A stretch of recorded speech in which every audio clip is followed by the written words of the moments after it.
সকাল সকাল পাপ্পা সোনার মা দেখো ঘুম থেকে উঠে এদিকে ঘর দুয়ার গোছাচ্ছে, কাজ করছে। আর পাপ্পা সোনা শুয়ে শুয়ে দেখেছো কি সুন্দর করে দেখছে। কি বলছো বলো? গুড মর্নিং বন্ধুরা, সবাই কেমন আছো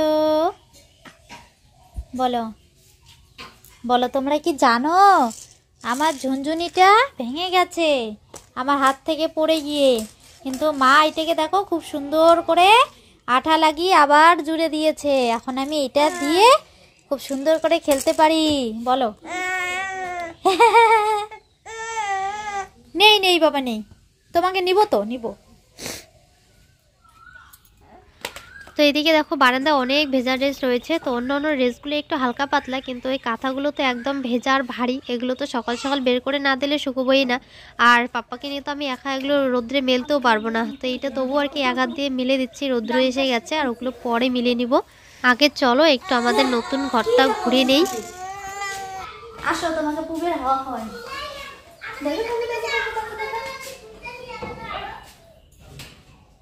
এই দেখো বাবা কোথায় আসছি আমরা।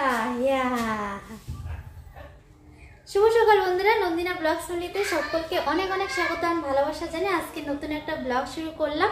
তো আশা করছি সকলে খুব ভালো আছো, সুস্থ আছো। তোমাদের ভালোবাসা ঠাকুরের আশীর্বাদে আমরা অনেকটাই ভালো আছি। আর আজকে সকাল সকালই ব্লগটা শুরু করলাম। তো খুব সুন্দর হাওয়া দিয়েছে আর কি।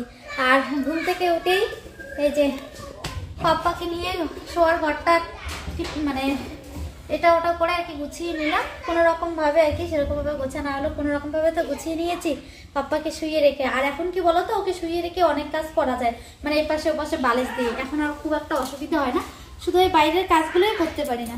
তো এখন মুখ হাত ধুতে হবে, ধুয়ে এখন স্নান করে তারপর রান্না বসাবো। তো তার আগে ভাবলাম যে আগে নতুন ঘরটা একটু ঘুরে ঢুকে নেই।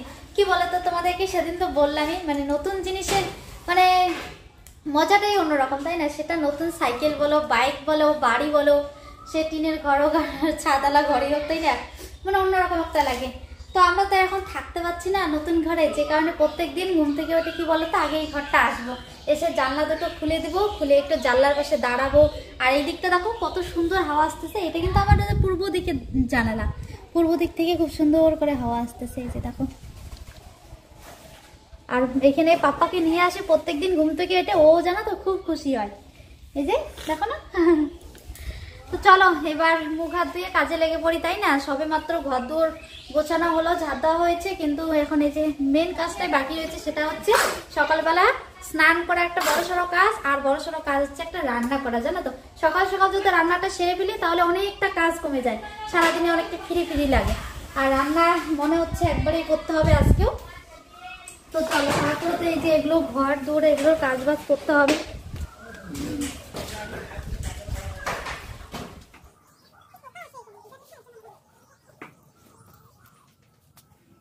বাইরে এত হাওয়া দিয়েছে আর ধুলো উড়াচ্ছে, তো বাইরে তো দেওয়া যাবে না ড্রেসগুলো। আর এদিকে বাড়িতে আবার দিদি ধান সিদ্ধ করছে, উঠেনে ধান মেলে দিবে একটু পরেই, তখন তো আবার এগুলো দেওয়া যাবে না, ছায়া পড়বে।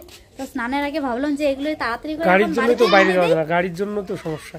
হ্যাঁ বাইরে ধুলো না, বাইরে তো তারও পাতা নেই। তো ভাবলাম যে দিদি রান্না করতেছে, রান্না হতে হতে ততক্ষণে শুকায় যাবে, তো এগুলোই আগে মেলে দিয়ে।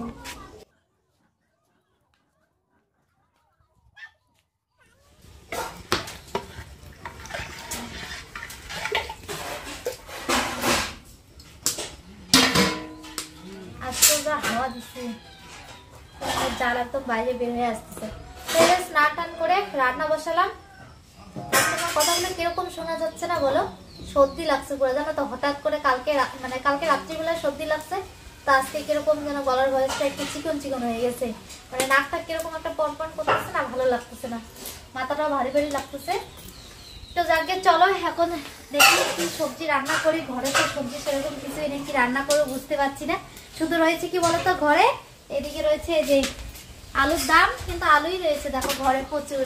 আর রয়েছে হচ্ছে লাউ, দিদিবাড়ি থেকে লাউটা এনেছি ডাল দিয়ে খাওয়ার জন্য, তো খাওয়াই হয়নি। ভাবছি ডাল রান্না করবো নাকি, মুগ ডাল রান্না করবো গো, খাবা? মাছ মানে ঠাকুরে গেলে ডাল দিয়ে কিন্তু ভালো লাগে খেতে, বলো। ডালে বড় বড় করে লাউগুলো টুকরো করে দিলে। তা আমার তো আবার আমার ওইদিকে সর্দি লাগছে, প্লাস পাপ্পাসনারও সর্দি লাগছে, এখন তো খাওয়াই যাবে না মাছের ডাল, তাই না? দেখা যাক খেতে খেতে সামনের মানে সামনের বছর খেতে হবে।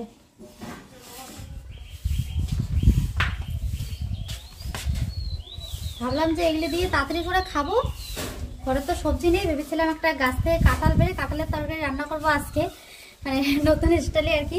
তো কাঁঠালের তরকারি হতে তো অনেকটা সময় লাগবে, যে কারণে আমাদের গাছে মানে 4-5টা গাছ আর কি বেগুনে, ওই 4-5টা বেগুনের গাছে বেগুন রয়েছে, তো ওগুলো এনে লঙ্কা পেঁয়াজ আর হচ্ছে মানে 2টো আলু দিয়েছি, দিয়ে একটু ভাজা ভাজা করলাম যে এগুলো দিয়ে খেয়ে নিই। তো তোমাদের দাদাভাই আবার গেছে জল ছাড়তে ওইদিকে উত্তরে, সেই কখন গেছে এই মাত্র আসলো। এখন কটা বাজে? এখন বুঝি 11টাই বাজে। এই যে এখন হচ্ছে খাওয়া দাওয়া, ডিম ভাজা আর হচ্ছে আলু বেগুনের ভাজা। আর আজকে তোমরা হয়তো অনেকেই ভাবছো যে হঠাৎ করে আবার আজকে মানে সোনার দোকানে চলে এসেছি, তাই না? অ্যাকচুয়ালি কি বলতো, আমি কিছুদিন আগেই আর কি পাপ্পা সোনার জন্য সোনার চেন নিয়েছি, তো এটাকে কিছুদিন আগের আর কি ভিডিও তোমাদের সাথে শেয়ার করাই হয়নি। হ্যাঁ না বাবা, তোমার surprise gift, golden gift. Golden gift, বাহ কি সুন্দর ধরছে। হ্যাঁ পাপ্পা এখন খোলো বাবা, খোলো খুব সুন্দর ধরতেও শিখে গেছে। কিন্তু দেখো তো এটার ভিতরে কি আছে, দেখো কি আছে পাপ্পা, দেখো তো দেখো, দেখি দেখি কি আছে সোনাটাতে, কি আছে দেখো, বন্ধুদেরকেও দেখাও। হ্যাঁ আমার মালাটা ওইখানে ঢুকাই রাখছি। তো বন্ধুরা এই যে মানে কি বলবো, আর বলার মতন ভাষা খুঁজে পাচ্ছি না। কি গো, দুইটাই একসাথে মিলে গেছে, খুঁজে পাচ্ছি না। আমার ইয়ের বাক্সটা মাসি বাড়িতে রাখে আসছি না, তো এটা এখানে রাখছিলাম। এইটা না বাবা, এইটা ওটা হচ্ছে মানে যেটা রাখলো ওইটা রাখলো দিকে, ওইটা হচ্ছে তোমাদের দিদি ভাইয়েরটা, মানে পাপ্পা সোনার মালার কৌটোতে আর কি রাখছি। তো এই যে তোমরা সবাই পাপ্পা সোনাকে এতটা ভালোবাসো, মানে সবাই বলো আর কি পাপ্পা সোনাকে আশীর্বাদ করো যে ও যেন সুস্থভাবে ভালোভাবে যেন বড় হয়, হ্যাঁ ভালোভাবে আর কি। তো তোমরা এতটা ভালোবাসো, তো তোমাদের মানে কি বলবো, শুধু পাপ্পা সোনাকে না, তোমরা আমাকেও মানে খুব ভালোবাসো, আমাদেরকেও, আর আমাকে খুব সাপোর্টও করো। মানে আজকে এই যে পাপ্পা সোনাকে এই গিফটটা যে আমি দিলাম, ধরে নাও ওর অন্নপ্রাশন মানে খুব একটা দেরিও নেই, সামনে আর কি এসে গেছে, আর মাত্র কয়েকটা দিন। তোমরা অনেকে জিজ্ঞাসা করো যে পাপ্পা সোনার অন্নপ্রাশন কবে, তো প্রত্যেকটা দিন তো আমি তোমাদের সাথে শেয়ার করছি, তাই না? কিভাবে কাটছে না কাটছে তোমরা তো দেখতেই পাচ্ছ, সব জিনিস মানে গোছগাছ মানে করেই নিচ্ছে আর কি, একটু একটু করে এটা সেটা, মানে এদিকে উত্তরের ঘরটা ঠিক করলাম, মানে টুকটাক করে জিনিসগুলো গুছিয়ে নিচ্ছি। তো বোঝাই যায় আর কি তার মানে যে খুব একটা বেশি দিন দেরি নেই আর।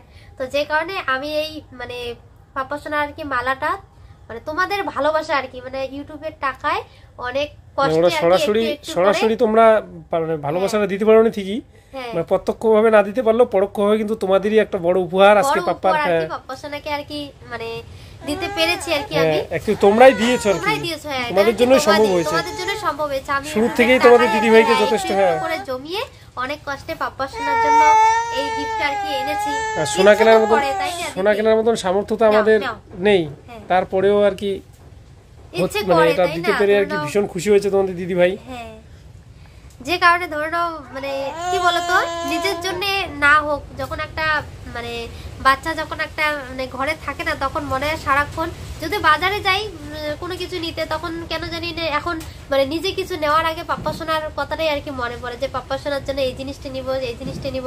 তো এরকমই তো আমি বেশ কিছুদিন আগে আর কি এই জিনিসটা নিয়ে এসেছি, তোমাদের সাথে শেয়ার করাই হয়নি, মানে একটুখানি ভিডিও করেছিলাম যে তোমাদের সাথে শেয়ার করব, তারপরে জানি না কি থেকে কি হয়ে গেছে, তোমাদের সাথে শেয়ার করাই হয়নি। আজকে হঠাৎ করে মনে পড়ে গেল, তো আমি বললাম মানে আমি ভাবলাম যে জিনিসটা আর কি তোমাদের সাথে শেয়ার করি। দেখো কি সুন্দর খেলতেছে, তুমি কি খুব খুশি হয়েছো বাবা? খুব খুশি হয়েছো হয়তোবা তোমাদের কাছে মানে যে অ্যামাউন্টের কি নেওয়া সেটা তোমাদের কাছে অনেকটা ছোট মনে হলো, কিন্তু আমাদের কাছে এটা অনেক বেশি, তোমরা বিশাল বড়। তোমরা যেভাবে আমাদের পাশে আছে এইভাবে আমাদের পাশে থাকো, আশীর্বাদ করো। কতটুকু ছিল এটা ওজন? এখানে দাঁড়া তো বাবা, দাঁড়া, এখানে কাগজটাই দেখতে হবে। আশীর্বাদ করো আস্তে আস্তে যেন এরকম করে আর কি আরো করতে পারি, তাই না? দেখো দেখো তো, ওই দেখো ধরার জন্য কি অবস্থা, দেখাও চেনটা, দেখাও বাবা, দেখাই ওদেরকে দেখাই। নাও নাও, তোমাকে আমি কৌটোটা দেই, এটা ওদেরকে দেখাই। নাও নাও নাও, শোনো, নাও নাও বাবা, নাও। হ্যাঁ হ্যাঁ, তো এই যে মানে হে রাম, তো খুব একটা বড় নেইনি কি বলতো, এই যে ছোটই আর কি নিয়েছি, মানে ছোট মানুষ পরে বড় পিছনে হাত দাও, পিছনে হাত দাও, হ্যাঁ বের হয়ে যাবে, পিছনে হাত দাও বলতে সোনাটা তাহলে বোঝা যাবে। ও এমন করে যায় বোঝা। এটা দাম ছিল মোটামুটি কত 17,000 কি 18,000 এরকম ছিল 17,000। হ্যাঁ এখানে ইয়েটা আছে 17,000। দেখো ইয়েটা দেখি বলে দিই। দেখি তো বাবা, দাঁড়াও, এটা নিবা, নাও নাও নাও, শোনো নাও। ও যেটাই দেখে ওইটাই নেওয়ার জন্য পাগল হয়ে যায়। দেখো তো এরকম না বাবা, না না না, তুষ্টু তোমার সামনে দেখো তো কত খেলনা জিনিস। এই যে নাও, তোমাকে দেখো, আমি তোমার না লাল পছন্দ, রেড কালার, তুমি ওইটাই নিয়ে খেলো। কত গ্রাম আছে দেখো তো? হয়তো 2.4 মানে 2 গ্রাম, মানে 2.5 গ্রামের মতো। হ্যাঁ 50 মিলিগ্রাম আর কি। আর এটার দাম হচ্ছে 2.5 গ্রাম প্রায়। হ্যাঁ 17,000। 17,000 না? তো যাই হোক, ফাইনালি হয়েছে, এটাই বড় কথা। তোমরা যেভাবে আর কি শুরু থেকে পাশে আছো নন্দিনার, এভাবেই পাশে থাকবে আশা করব। সেই খেলতেছে। তো যাই হোক, এটা আর কি তোমাদের সাথে শেয়ার করার জন্যই আর কি জিনিসটা আজকে মনে পড়লো। ভাবলাম যে অনেকদিন হয়ে গেল শেয়ার করা হয়নি, তো আজকে তোমাদের সাথে শেয়ার করি, তাই না? আর আজকে মানে পাপ্পা সোনাকেও আর কি দেখাইনি, ওই আজকে যে আজকে হাতে নিয়ে আর কি দেখলো জিনিসটা। আর ও তো এখন কিছু বুঝবে না, তাই না? অন্নপ্রাশনের দিন আর কি পরিয়ে দেবো, এটাই। তো চলো, মানে তোমাদের তরফ থেকে সোনা পাপার অগ্রিম গিফট। হ্যাঁ বড় সড়ো একটা গিফট। হ্যাঁ বাবা, চলো রেখে দেই। আর আজকে রাতে কি খাচ্ছি জানো তো? আজকে রাতে খাচ্ছি হচ্ছে চাল ভাজা। সর্দিতে দেখো একদম কিরকম যেন ভয়েসটা হয়ে গেছে, মানে কথাই বলতে একদম কিরকম যেন লাগছে, মাথা টাথা তো পুরো ভার হয়ে গেছে, কপাল টপাল একদম কথা বলতে ভালো লাগছে না। আর এগুলো বানিয়েছি কিন্তু মা, জানো তো আমার মানে কোনো কিছু করতে ভালো লাগছে না। ওকে বললাম তবুও তো ধর না আমার ভালো লাগছে না, আমি না খেলেও ধর না ওদের জন্য তো করতে হবে। আর রাতে সেরকম কি আর করব, ঘরে তো সবজি টবজি নেই, তো সেদ্ধ ভাত আর কি করতে চাইলাম। তো বলছে যে সেদ্ধ ভাত নাকি খাবে না। তো পরে আর কি মাকে বললো এই কি যেন বলে সম্বার চা, আমরা যে ডাল সম্বার করি, তো এরকম করে মা যে সম্বার চা বানিয়েছে লঙ্কা ঠঙ্কা গোলমরিচ দিয়ে, আর করলো ওইদিকে হচ্ছে চাল ভাজা। এই যে চাল ভাজা করছে, আমাদের ঘরের চালের ভাজা, কিন্তু একটু কালো কালো হয়েছে কেন বলো তো? মানে কড়াইটা মানে তরকারি রান্না করা কড়াই না, যদি কড়াইটা মাজা থাকতো একদম পরিষ্কার, ওগুলোতে আর কি চাল ভাজলে ভালো হয়, মানে জিনিসগুলো মুড়ির মতন করে ফুলে ফুলে ওঠে আর নরম হয় খেতে। কিন্তু আজকে একটুখানি আমি খেয়ে দেখলাম শক্ত হয়েছে, জানো তো। আর একটু ওই মানে রান্না করা কড়াই সবজি টবজি রান্না করছি তেল এলা, তো যে কারণে একটু কালো কালো হয়েছে। তো তোমাদের দাদাভাইয়ের তো প্রিয়, তো একদম আনার সাথে সাথেই দেখো পুরা দমে একদম খাচ্ছে, খেতে খেতে দেখো প্রায় শেষই করে দিয়েছে। আর আমাকে বাটিতে দিয়েছে, দেখো আমি শুধু 1 চামচ খেয়ে দেখলাম যে কিরকম হয়েছে খেতে, এখনো বাটিতেই রয়েছে। আর আজকে সারাদিনে জানো তো মানে কোনো কিছু করতে ভালো লাগছে না, মানে করব কি করব না এরকম করে করে আর কি মানে জোর জুলুম আর কি করে করা হচ্ছে, এরকম একটা অবস্থা। মানে হঠাৎ করে যে এরকম আমার সর্দি লাগবে সত্যি আমি ভাবতে পারি না। কালকে রাত্রিবেলা একটু গলাটায় মানে কিরকম যেন খুসখুস করতেছিল আর ব্যথা হয়েছে, মানে গলার ভিতরটা একদম ব্যথা হয়েছে, কথা বলতে ভালো লাগে না। মানে কোনো কিছু খাবো যে মানে মানে মানে থুতু টুতু আছে না, আমরা অনেক সময় গিলি, তো ওই মানে গিলতেও আর কি কষ্ট হয়, ব্যথা লাগে। তো কালকে রাত্রিবেলায় তোমাদের দাদাভাইকে বলেছিলাম যে আমার না গলাটা ব্যথা হয়েছে আর একটু কিরকম যেন নাক ঠাক মানে ঝাঁঝ ঝাঁঝ একটা ভাব লাগতেছে, মনে হয় সর্দি লাগবে। আজকে সকালে উঠে আর শ্বাস নিতে পারছি না, মানে নাকটা খুলে। তো যাই হোক, আজকে রাতের বেলা তাহলে এই যে এগুলো দিয়ে খাচ্ছি, চাল ভাজা। তো চলো খেয়ে নেই বলো। আর চাল ভাজা যেমন তেমন কি বলতো, এই যে মানে সর্দি কাশের আর কি ওষুধও এক রকমের, মানে এইটা খেলে কি বলতো অনেকটা মানে গলার খুশখুশ যাবে আর সর্দিটাও কমবে, আর গলার যে ব্যথাটা আছে না মানে ব্যথাটা যে আছে ওইখানে হালকা গরম গরম লাগবে, ব্যথাটা অনেকটাই কিন্তু কমে যায়। তো এই চাটা ঠান্ডা হয়ে যাচ্ছে, চলো এটা চাটা খেয়ে নেই। তো আজকে রাতের এগুলো দিয়ে আর কি রাতের এই চাল ভাজার ডিনার দিয়ে আজকের ব্লগটা শেষ করছি। তো চলো তোমাদের সাথে দেখা হচ্ছে নেক্সট ব্লগে, কেমন? ততক্ষণ সুস্থ থাকো, সাবধানে থাকো, পরিবারের সকলকে নিয়ে হাসি খুশি থাকো। আর আজকে ভিডিওটা ভালো লাগলে অবশ্যই একটা লাইক করো, বন্ধুদের সাথে বেশি বেশি করে শেয়ার করো, আর চ্যানেলটিতে নতুন হলে সাবস্ক্রাইব করে আমাদের পাশে থাকো, কেমন? তো চলো আজকে টাটা করে দাও বাবা। আর আমি একটু চাটা খেয়ে দেখি বলো কিরকম হয়েছে, আমি তো এখনো খাইনি। লবণ লবণ লাগে, মিষ্টি দেয়নি। লবণ চা তো মিষ্টি, লবণ চা মিষ্টি লাগবে। তবে যাই হোক ভালো হয়েছে কিন্তু, তাই না? তো এগুলো কিন্তু মা বানিয়েছে, দারুণ একটা জিনিস আর কি, মানে যে জিনিসটা খেয়ে উপকার হবে তাই না, ওটা তো দারুণই মানে চমৎকারই একটা জিনিস। তো চলো আজকে তাহলে টাটা, কেমন?